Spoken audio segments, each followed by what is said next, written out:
Over the last 18 months, the hospitality sector in Kenya has suffered the greatest impact of the pandemic, with thousands of workers sent home as bars and restaurants were forced to close. There have been several evolutions since the onset of the epidemic.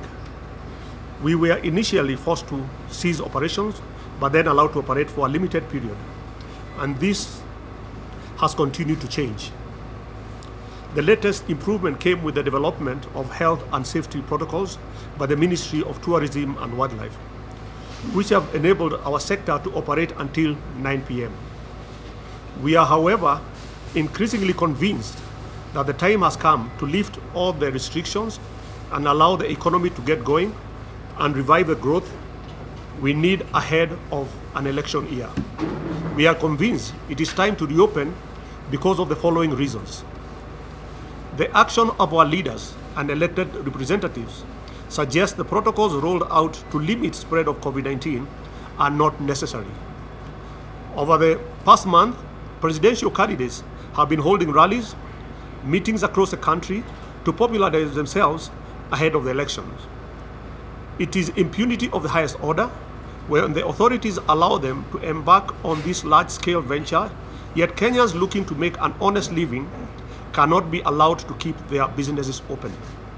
Medical professionals, among them advisors to the government on COVID-19, have said it's time to allow Kenyans to go about their activities freely. We agree with them and that the focus now should be on increasing vaccination and imposing strict measures only when there is an upsurge in infections.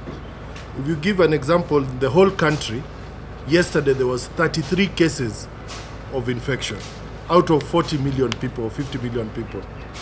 In Nairobi only, yesterday has been 7 cases of COVID infection. There is 0 people in HDU, 0 people under observation. In the whole country, there is 30 people in ICU.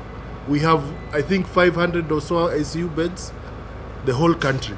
I think it is clear that it is time to open up.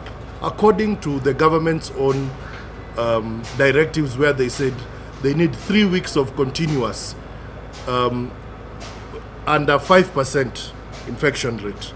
We are now at 1 month. We have been under 5% according to the WHO guidelines. So I think it's timely that we open up the country. There has been a rapid increase in vaccinations across the country, and there is an evident effort not only to get more vaccines in the country, but to get them to more people. This demonstrates the direction the country needs to go and the next phase of dealing with the pandemic. Many bar and restaurant operators continue to suffer harassment at the hands of the police as they enforce the protocols. It's manifestly unfair to have one section of the society freely breaking the law. I don't see police anywhere when there are all these politicians going around putting people in lorries and taking them to the nearest police station. The entertainment sector seems to be the only one facing these unfair restrictions when all other sectors are open. I think it's very unfair that our business is only the one that has been targeted to be closing down.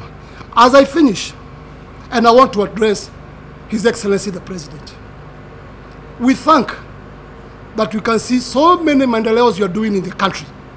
The roads are being done, there are dams that are being done, but for us, as we go tomorrow to Mashujadi, we need you to give us this gift of opening up the economy.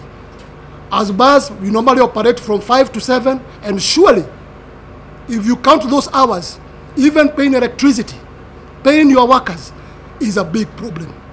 In fact, this is the year that I've seen us as hotel industry people going to schools to beg the headmasters for us to pay half school fees, which is something we have never done in our life. So, Bwana President, tafadhali kesho, 20th, give us this present, tupatie hizo ahadi. We need to open up this economy. We are not talking about adding hours. Lift the curfew and let us continue with our business as we used to.